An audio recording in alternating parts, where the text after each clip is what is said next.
Ladies and gentlemen, welcome to the Talent Playbook Podcast. My name is Jason Ferrara. I'm the Chief Marketing and Strategy Officer at OutMatch and your host for the podcast. Our podcast focuses on strategies for transforming your world of work. So during each podcast, we highlight someone who's transformed their organization or industry in a significant way. Today's podcast, however, is a special edition podcast based on one of our most popular webinars, How Predictive Analytics is Changing the Game. Predictive Analytics is gaining momentum in human capital. There's no secret there, but honestly, human capital teams are a little bit behind the curve when it comes to using predictive analytics to make human capital decisions. Other departments such as sales and marketing and obviously finance, the boardroom, they've all really fully embraced predictive analytics. So human capital teams are one of the last places within an organization. But rather than dwell on that, this podcast focuses on the use of big data and predictive analytics to make better human capital decisions for both selecting the right people in your company and then developing those employees as they work at your company and drive your business forward. So during the podcast, the host, who's the CEO of OutMatch, Greg Moran, he'll cover what is predictive analytics, right? We have to understand that. Why now is the time for predictive analytics in human capital. The evolution of predictive analytics through different departments and over the years and into human capital teams. And then how you really embrace predictive analytics for use in human resources and on the human capital teams. Greg is the perfect person to cover this topic. He's built a career using analytics in the human capital industry. He's started several really successful businesses, written several books on talent selection and development. And just so you're not confused by hearing my voice now, my voice also makes a cameo in the webinar. Without further delay, here's our special edition of the Talent Playbook Podcast, How Predictive Analytics is Changing the Game with Greg Moran. Thanks to everybody for joining us today. It's really happy to have you all spending a little bit of time with us this afternoon or this morning or wherever you happen to be. Tells you an awful lot about the topic of predictive analytics. As we sit here today, we kind of we held off on starting for a couple minutes, and the reason we did that is because we probably have about we're always very fortunate when we do these webinars at OutMatch. We have a lot of people who attend, and we do this one around predictive analytics, and we have 3 times the amount of people who have registered. So there's literally people from all over the world joining us this afternoon, and we really appreciate that. But while we'd love to take credit for that, being OutMatch, it's really the topic, right? That everybody is here for, and because predictive analytics is a big thing, and particularly, most of you, if not everybody on this call, is in the talent world in some form, whether that's HR, talent acquisition, or talent management, or whatever it is. It's a big topic, and that's because analytics are really fundamentally changing the way that businesses operate. And we know that organizations of all kinds are really finding really new and innovative ways to use predictive analytics, and it's sharpening their decision-making capabilities to really give them a stronger competitive advantage than they've ever had before. And companies who are doing this in a smart way, and we're going to talk about some of those companies today, and we're also going to talk about how you can start to apply this to your organization. But before we go on, let's take a look at some of the impressive ways that businesses are really using predictive analytics. And before we do that, I think one of the things we want to do is really define what is predictive analytics, because we hear these words all over the place, right? And it can be very buzzwordy, we know, and we talk about analytics, but what does that really mean when you start to apply it? And I guess the definition here is that predictive analytics is really the practice of analyzing both current and historical data together to really make predictions about future events. And it's that last piece that's really the important part. It's that prediction about future events that's really the important thing here, as opposed to the basic reporting, which I think often analytics really gets confused with.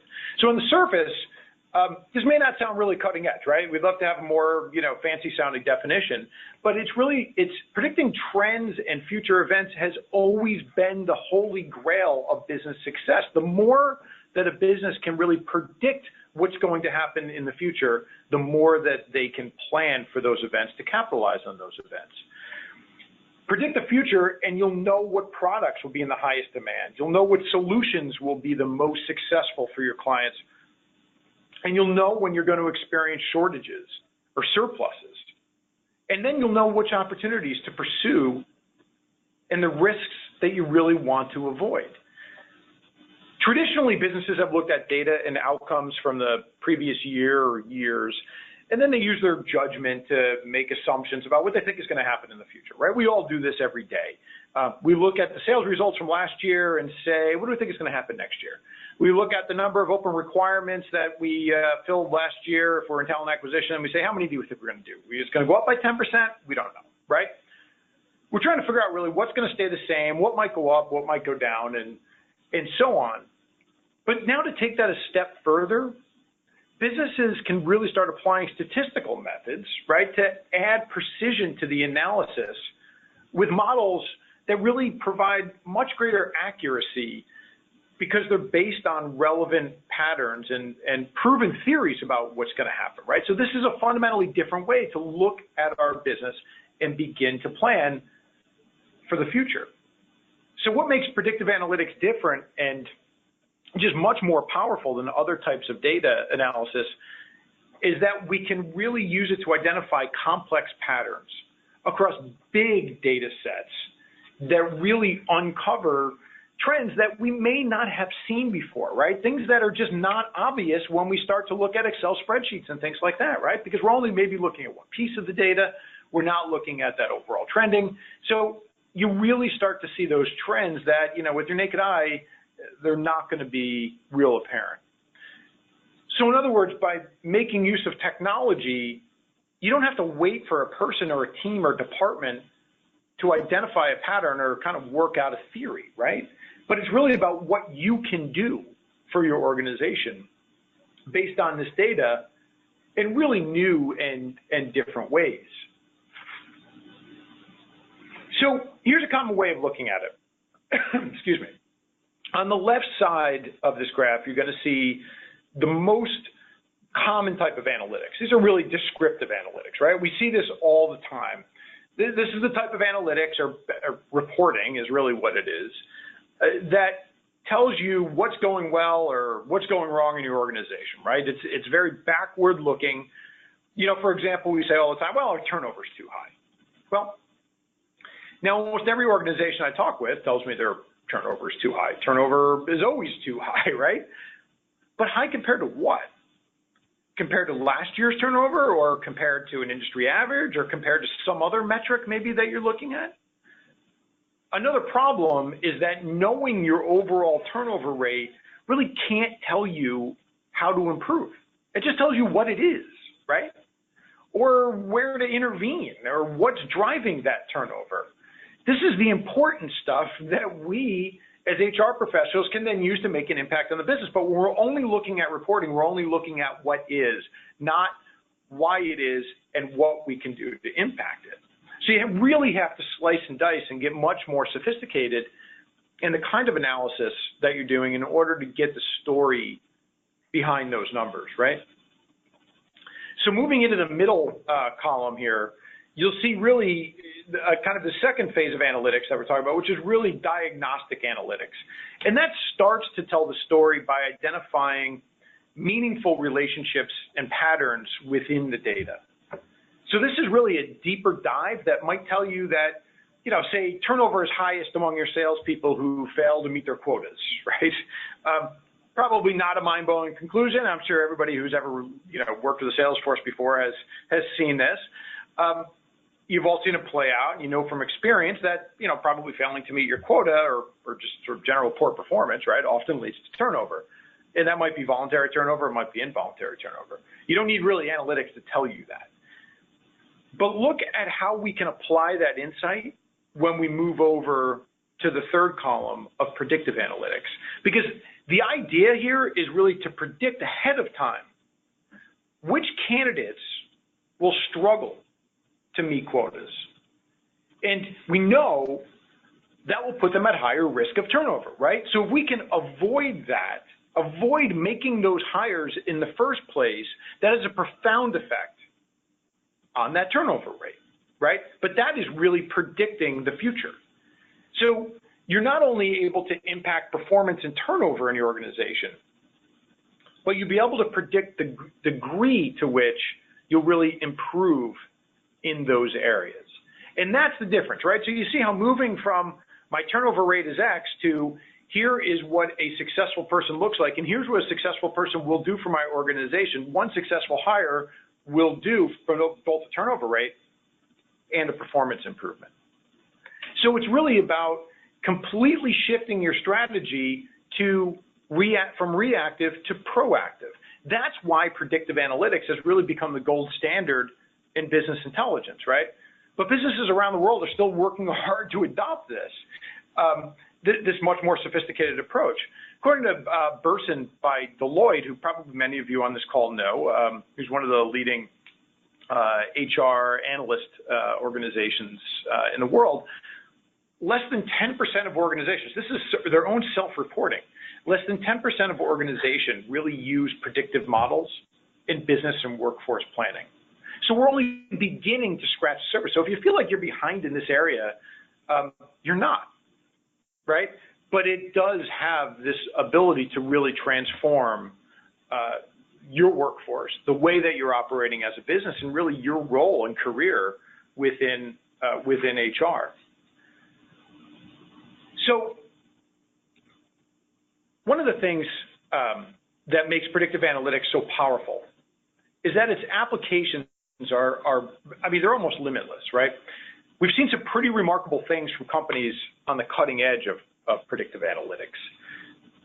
First example we'll talk about here is Walmart. I think probably everybody has heard of Walmart. That's probably a safe bet. Walmart actually has a state-of-the-art analytics hub that they call Data Cafe.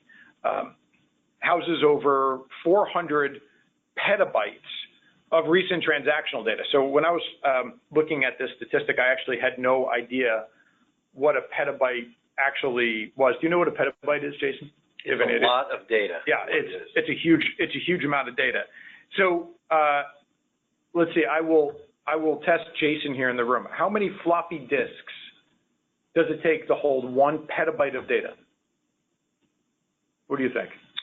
10,000. 745 million. You were off. A lot of data. A little bit. 745 million floppy disks to hold 1 petabyte of data. So this weekend when you're home with your families or at a cocktail party, there is your useless piece of information to use. But it's pretty interesting. So as another example, a 3.5-year-long full HD video recording would be about 1 petabyte of data in size. 3.5-year long. I don't know if I said hour long. 3.5-year long. So if you started recording an HD video today and you ended somewhere in 2021, that would be a petabyte of data. So it's really powerful, right? And this is actually, Walmart owns actually the world's largest private cloud. There's over 200 data streams coming in. These are things like weather data, economic data, Nielsen data, social media data, you name it. It's being fed in. Walmart uses this data cafe to identify and solve really critical business problems. Like what happens if there's a sudden decline in sales in a store? Within minutes, they can see this, where before, and they know how to solve this problem, where before these problems may have taken weeks or months to solve, right? So you really see how this impacts their business and their ability to make real-time decisions that really impact their sales, right? So it's not a coincidence if you live in Colorado like I do, where we're prone to May snowstorms every once in a while up in the mountains, that you walk into Walmart 3 days before and you see all of these shovels are back out again. And that's odd because the spring flower stuff was there, the day before, and suddenly those shovels are out, and then you see the forecast for the weather, right? Not a coincidence that that's happening, and they're using this big data. and they're using predictive analytics to make those real-time decisions of where to send inventory. The other example we want to talk about, another great example is Kroger. Now, you probably know Kroger as well. They brought analytics completely in-house when it acquired an analytics firm in 2015. The analytics arm of the business applies predictive behavioral modeling to segment shoppers and then create individual experiences, right? Things like personalized promotions, tailored pricing for customers. These become the hallmark of Kroger's best-in-class loyalty program, and they've been the industry leader in this area for years. And having seen Kroger's success in same-store sales growth and market share gains, and then adding to that the rapid growth in the digital space, companies like Whole Foods are now following suit and partnering with analytics providers to stay more competitive. And there's no doubt with the acquisition of Amazon, you'll see Whole Foods, if not spring to the lead, certainly become competitive very quickly with Kroger. Kroger's also proved its tech-savvy capabilities by tackling the biggest complaint of customers, right, in any retail environment. Everybody hates the checkout line, right? You finally make it out, and then you're standing there in this endless parade of people and just trying to get out of the store. Well, Kroger has used predictive analytics combined with their in-store technology and real-time data feeds to really ensure that customers never have more than one person ahead of them at the checkout, right? So they're able to apply this to provide a much better experience to their customer by being able to feed it into their labor predictive capabilities to know not only how many checkout counters we need to open, but how do we need to staff those so that there's never more than one person ahead of you in line. This has cut, in their world, this has cut the average wait time from 4 minutes to 30 seconds. So just a huge, huge impact on their business. Last example we'll talk about here is Forbes and Forbes Media, which is the media side of the magazine, which I'm sure everybody knows. They've also embraced predictive analytics as a way to reach the right prospect at exactly the right moment, right?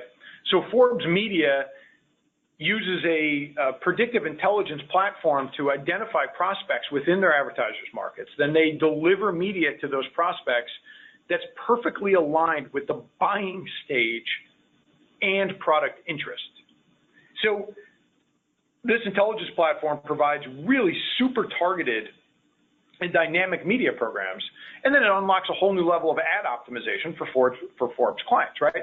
So suddenly the system knows that you're moving from the research phase of buying a laptop, for instance, into more of a buying phase based on the type of content that you're reading, right? Because now maybe you've gone from how many, petabytes of data do I need to store, should you need to store data, into the price, right? And then it will deliver an optimized experience rate to that consumer. So Forbes Chief Revenue Officer, a fellow by the name of Mark Howard, says that this layer of analytics, of predictive analytics, provides a level of visibility into a target audience that had never before been accessible. So really, as you can see through these examples, predictive analytics is revolutionizing these industries. And these are just a few, right, and countless others. And it's really empowered early adopters, because that's really where we are with this. Remember, we said that 10% feel like they're using this. We're very much in the early adopter stage. It's really empowered those early adopters to operate faster, smarter, and really stay ahead of their competition. So 10% of the world feels like they're doing this. I don't know of that 10%, how many feel like they're doing it well or just starting. So why is it important to be thinking about this now? Because predictive analytics is more accessible and widely used today thanks to advances in technology and the enormous amounts of data that we have at our fingertips, right? One of the things we hear from customers all the time is, I don't know if I trust my, say, performance data. I don't know if I trust my, whatever it is, right? Hiring data. But it's there. And when we can start to combine this with public sources of information, we have data at our fingertips that we've never had before. And big data has really enabled HR, which, frankly, has really been traditionally very much a soft skills industry, to enter an era of predictive analytics and really kind of flex our analytical muscles for the first time ever, just like our peers have in finance and operations and marketing and sales and other departments of the organization.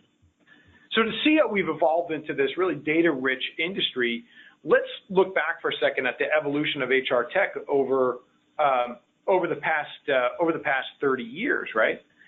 If you've been in the HR space for a while, like I have, then you've seen this firsthand. And what has been an explosion of HR technology really began back in the 90s. And that was followed by waves of really rapid innovation and consolidation that has really largely continued today. The evolution of HR tech, of course, has really kind of mirrored the evolution of HR itself, right? Because as HR tech has evolved, we have had to evolve as HR professionals. And what it really does is reflects HR's major shift in strategy from really fundamentally a workflow kind of process or, very process driven into really more about human performance and people focused. The first big wave of talent management came in the 90s. And HR tech up to that point was focused mainly on, things we were dealing with administrative and record keeping and payroll processing. But HR tech in the 90s really kickstarted a movement toward automation. We began to really free HR organizations from those administrative and resource heavy tasks that we were dealing with that were really, sort of fundamental to what talent management was at the time. Automation has really enabled huge gains in efficiency, but companies grew really tired quickly of managing products for 7 or 8 different vendors, right? So we had all this great new tech coming in, we were buying all these new things, and then we suddenly said, wait a second, none of this stuff is talking to each other. I've got, 8 different vendors for 8 different pieces of stuff that I'm doing. I've got 8 different logins. I don't really know where I'm going at any one given moment. And that's when integration really became essential. Today, automation and integration are really a given in HR technology, right? It's got to be there. They're the table stakes.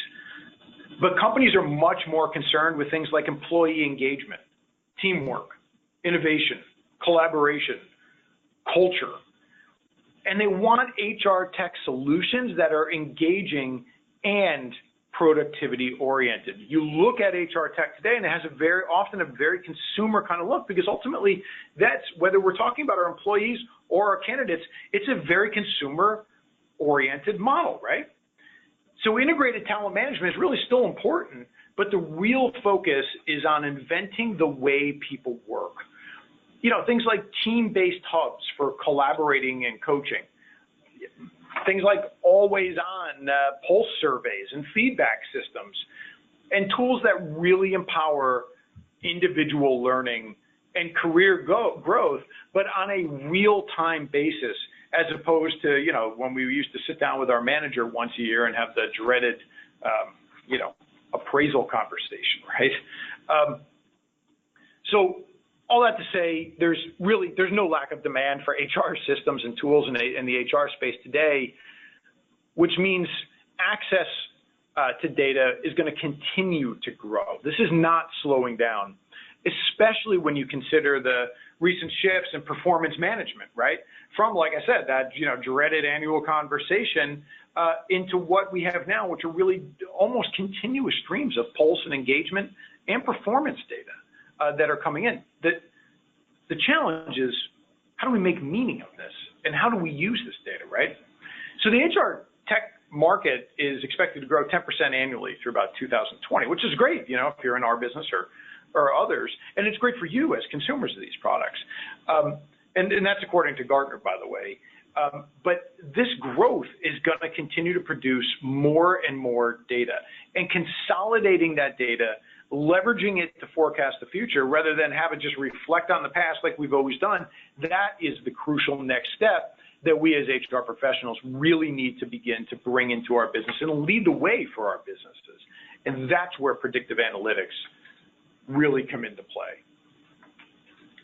So this represents a huge untapped opportunity for you, right? For you in HR, for the HR industry in general.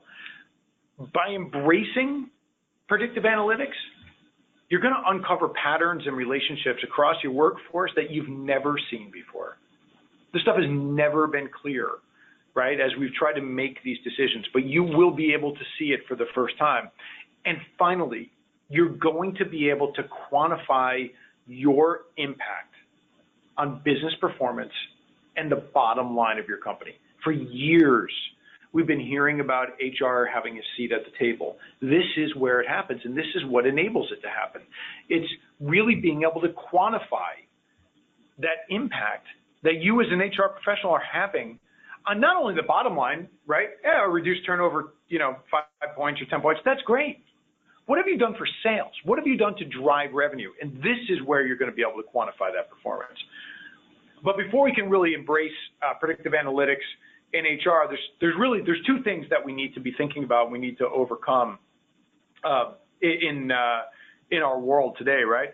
First, unlike our friends in finance or operations or probably marketing,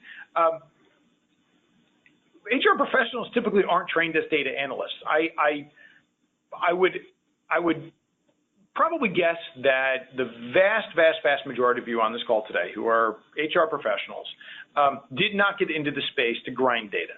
That is probably not why you did this. This is probably a choice you made because you enjoy working with people, you enjoy that social aspect of it, you enjoy helping, you enjoy driving performance, getting more performance out of those individuals, right? These are really critical things, but we're probably not often trained as data analysts, right? So to fill this skills gap, at least until we bulk up on our analytical expertise, organizations have to hire teams that know how to understand, know how to apply, and know how to use predictive analytics effectively. And then secondly, too often, HR is really disconnected from other parts of the business. And this often includes finance and sales, right? So in some organizations, talent acquisition isn't even connected to talent management, right? Which means that pre-hire data, things like candidate assessment scores and interview rankings and stuff like that, it's not connected to post-hire outcomes, things like engagement and performance. We don't know if what we're doing in talent acquisition is actually driving performance because we're not given access to that data. That's a problem. Those silos have to break down within HR to start to be able to use this data effectively. You've got to be able to partner more closely with other business units so that you can really capture that data, and then consolidate that data for really, truly predictive results. But overcoming these barriers, these are not insurmountable, right? And any time that technology drives change in an organization, you have barriers like this, and overcoming those barriers is not insurmountable, and it's worth 100% of the effort.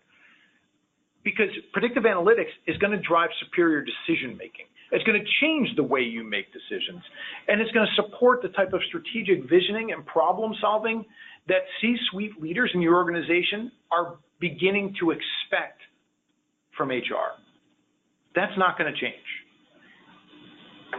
So here are a few of the questions you're going to really be able to answer and take on using predictive analytics. So we're going to go back to turnover again for a second. Turnovers, I'm sure it's something that most of you're measuring it already, right? With basic reporting, you'll be able to see and you're tracking your current turnover rate. But using predictive analytics, you'll know what turnover will look like next year based on things like market trends, employee engagement scores, labor market trends, other factors to really be able to understand what's going to happen down the line and how do we plan as a business for that. So then using that knowledge, you're going to be able to develop a retention index or a risk index and implement preventative solutions that are going to help you retain your top performers. Avoid hiring new employees who will be at high risk of turning over, right, to further impact and intervene in the future on those turnover rates, right? And that's really where you see the big ROI coming out of efforts like this. Another great example is cost per hire. I talk to HR organizations about this all the time. So basic reporting, it can tell you what your average cost per hire is. We probably, have a general sense. All of us have a general sense of that. But after hiring for a given amount of time, predictive analytics will really tell you what your cost per hire will be when you start to consider factors like the low unemployment world that we live in right now, right? Again, it's looking at the future. You can break this metric down further to find out the expected daily cost to the business to then source and fill jobs. And most importantly, what is the lost opportunity cost by waiting, right? Which is often significantly more than anything else we're looking at. So these things become very real numbers that we can then use to help run our business. So knowing that will not only provide you with a time to fill estimate for future vacancies, but it's also going to help build your business case for investments in other solutions that are going to help improve hiring efficiency as well as retaining your people, right? This is one of the biggest business challenges, one of the biggest challenges that we see today. It's how do we use data to build a business case for investments that we want to make, right? This, again, helps when we're talking about predictive analytics. It really is about predicting the future and then using that data to build a business case to further those investments that we can make. Last example is really around employee performance. Performance rankings and ratings and other metrics obviously depend highly on the quality of those metrics, right? But they can tell you who your top performers are. But predictive analytics takes that a step further, and it's going to help you maximize the performance among those employees and fill roles in your organization with more top performers, right? It's about not only understanding who are your top performers, right, based on the performance data, but how do you use that data, blend it in with other things like assessment data and things like that to really understand, okay, using this, now that I understand what a top performer is, how do I use that to fill roles across the organization with more of those top performers? And then knowing what drives your top performers to succeed is going to give you an edge in future selection and development. Those analytics can be leveraged through predictive assessments, for instance, to identify candidates who will perform better on the job and ultimately identify opportunities for improvement in your current hires that will most impact the performance on their organization. So those are just some of the questions you're going to be able to answer using predictive analytics, right, within HR. So now let's look at how this might actually play out in your organization. Because we're not all Kroger, we're not all Walmart, right? And these are big organizations, and not everybody on this call is in a huge organization. But it doesn't mean you can't take a step in this area. First, how do we implement predictive analytics into your talent strategy? And then how do we quantify the hard dollar impact of the gains that you've achieved through using predictive analytics? So let's look at a predictive selection process, for example. Many of our clients use predictive analytics in this way, right? And what they see are significant improvements in employee performance metrics and company performance overall. In the talent acquisition world, every hiring decision we make has a value. Sorry, slipping around my slides here. So every hiring decision has a value, and good hires are those who go on to become top performers. While bad hires don't fit, term early, they quit, they never really reach full productivity, or worse, they stay, but they still never reach full productivity, right? Call them the walking dead. Good hires are good and bad hires are bad, right? We know that, blinding glimpse of the obvious there. But how good and how bad? How much are those hiring decisions contributing to or costing your company? That's the real question. We know, based on research we've conducted on thousands of job candidates across industries, there are certain behavioral traits that lead to success in certain jobs. And they can be strong predictors of job performance. So by looking at those behavioral traits across your incumbents in those jobs, you can really begin to see what sets your top performers apart. So in this example, top performers are in blue and poor performers are in gray. And when we look at this range on, for example, the first one on cautious thinking, right? So behavioral trait of cautious thinking. What we see is that it really doesn't differentiate much performance in this particular role, right? You notice on cautious thinking, kind of our top performers and poor performers are all kind of clumped together there. But when we look down on the sociability scale, another behavioral trait, we start to see a much different spread, right? We start to see our top performers are fairly clustered together toward the extroverted side. Our poor performers are really kind of, either kind of across the board or tending toward clustered together on the introverted side. This becomes a better predictor of success. Again, this is one trait, right? These are two traits, I guess. So this is just a sample of what we may look at within one overall predictive algorithm. You have many more traits in this and behaviors, but again, it gives you a good idea of when you start to use predictive data measured against your top performers and bottom performers and look at that clustering on both scales, you start to see some things that we may believe are really key drivers of success are really kind of, our top performers all possess them, but so do our bottom performers. Doesn't tell us much. When we start to look at other scales, we see our top performers start to form a pattern, and our bottom performers are either kind of everywhere or form a pattern.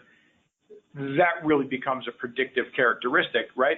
And we want to be able to relay that into the way that we make hiring decisions. This is a really simple way of looking at it and saying, how do we use predictive data in the hiring process? So once we know what leads to success in that role, right? Once we understand what makes top performers, bottom performers, and what really separates them, we can then focus your hiring efforts. You can focus your hiring efforts on people who are most likely to be your top performers, right? I mean, kind of makes sense. So at one of our insurance clients, large insurance agency we work with, we found that strong sales reps sell or reps who scored well on predictive assessment sold $84,000 more in their first year than poor sales reps, right? Really meaningful difference on individual performance that we saw there. So if they're scoring well on the predictive assessment, they were selling $84,000 more in their first year than somebody who didn't score well, right? So fairly simple, but a really meaningful impact on individual performance. One of our large retail clients, a very well-known convenience store chain, saw very similar results. So they looked across their franchisee population, right? So they were looking at franchisees who actually bought businesses with them, bought convenience stores, and found that strong franchise owners, those owners who scored well on the predictive assessment, actually drove $6,000 more in sales each month. So $72,000 more than poor franchise owner. Now, we'll tell you in a minute why all of this matters, right? Because $6,000, again, $72,000 a year, still a meaningful difference, right? But we'll get to that in a second when you start to compound this. And this is where really rubber meets the road, right? So knowing what those performance differences mean in terms of financial impact, you then can multiply these numbers out over your expected number of hires to see the total potential impact that a truly predictive selection process will have on your bottom line, right? So those numbers, that $6,000 number and that $84,000 number, I mean, certainly they're good numbers, right? All of us would love to have $6,000 or certainly $84,000 more in their pocket today. But when you look at, say, our insurance client, for instance, and you start to use predictive analytics to compare the hiring of top performing sales reps over their total population, it meant a total impact of $16.8 million in the coming year. That's what that adds up to, right? Because this effect compounds over the number of hires. Those numbers I gave you before were one hire. So That insurance company, $16.8 million.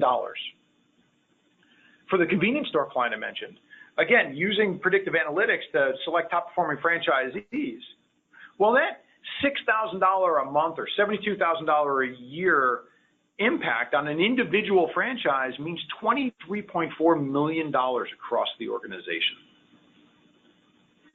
This is why I said our role as HR professionals are changing, right? It's not only about reducing turnover. The turnover rates associated with this on the, say, the sales position, the impact that we're driving there pales in comparison to that $16.8 million that we're driving in top-line performance, right?